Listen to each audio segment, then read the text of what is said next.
All right, let's dive in. Today, we're exploring the core ideas from Tina Pearson's book, Healed at the Root. It uses this really powerful tree metaphor to help us understand the kind of deep, hidden pain that so many of us carry around. You know, the book kicks off with these questions that are just so relatable. Have you ever been there? You finally get something you've wanted, a good relationship, a moment of peace, and all of a sudden, you just want to run. Or you find yourself picking a fight, just sabotaging the whole thing. According to the author, that's not some flaw in your character. It's actually a clue. It's a signpost pointing to something going on way, way deeper. So, to figure out that impulse, that self-sabotage, the book tells us to start with what we can see, right? The above-ground stuff. These are the struggles that are obvious to us and maybe to everyone around us. And here's where we get a really crucial shift in thinking. The book suggests that things like constant anxiety, those outbursts of anger, or that pattern of relationships that just never seem to work out, they aren't the real problem. They're the fruit. They're symptoms growing from a hidden source, kind of like bad apples on a sick tree. The book shares this powerful story about a woman named Martha. Now, on the surface, she's got it all together. She's successful. But deep down, she's emotionally numb. She pushes people away. Why?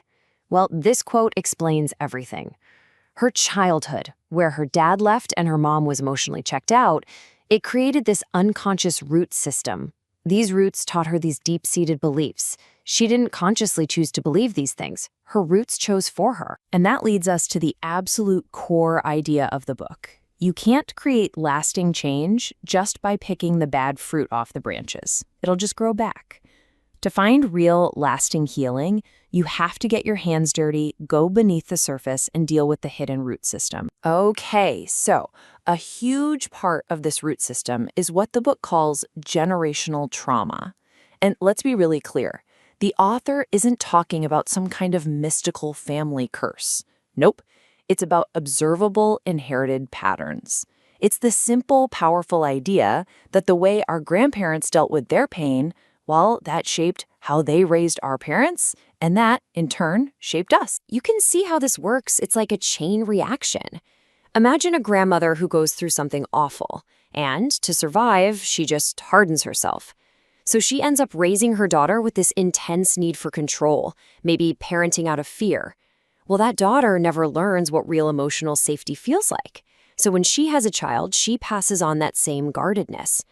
The pain gets handed down, not necessarily in words, but in the whole emotional atmosphere of the home. The book gives us another great example with a guy named Bob. The symptom, the fruit that everybody sees, is his explosive anger. But the root?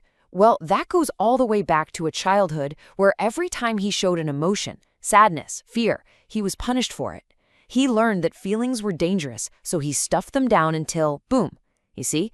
The anger isn't the real problem. It's just the predictable outcome of those roots. So the book identifies a few main types of these hidden roots. You've got the direct childhood wounds, things like abandonment or abuse. You have those generational patterns we just talked about. And then there's this really important category called spiritual wounds. This is a kind of pain that comes from places that are supposed to be safe, like a church, or from having scripture twisted and used to hurt you. Okay, so if these roots are the problem, what on earth is the solution? The next part of the book is all about the how, the active, intentional work of healing. And it's framed as uprooting the pain. This is not a passive thing. It takes work. The author lays out this really clear 4-step path. First, you have to acknowledge the pain. Really look at it without any shame. Then it's about taking off the masks we all wear. You know, the strong one, the funny one, the people pleaser. The journey continues with pursuing forgiveness, not for them, but as a way to get your own freedom. And finally, you have to actively rewire your brain with a new source of truth. And a key method in the book, which is so powerful, is how it gets really specific. It doesn't just talk about pain in a general way. It names specific traumas. For instance, the profound theft of self and safety that happens in rape.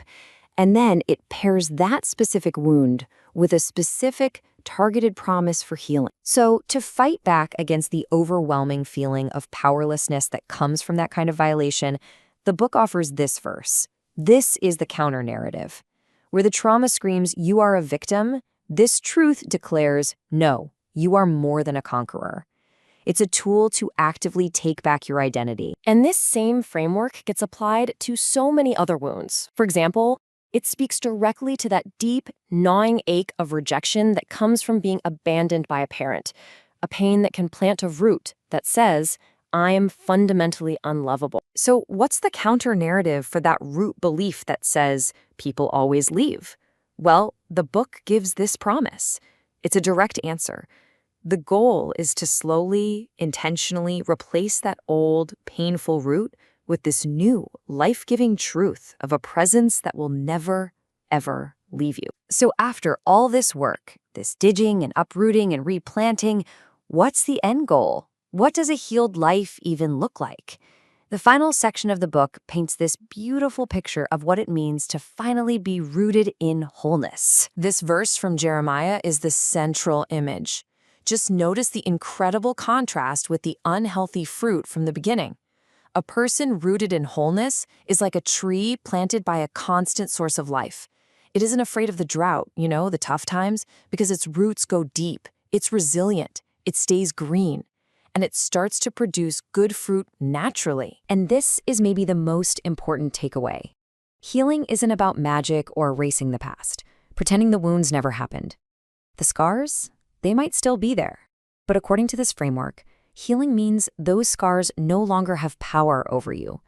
They don't dictate your choices, your relationships, or who you are. You're free. So the book leaves us with this incredible, challenging thought. What if we've been looking at healing all wrong? What if it's not about trying to erase the past, but about having the courage to consciously replant our roots into a whole new source of life?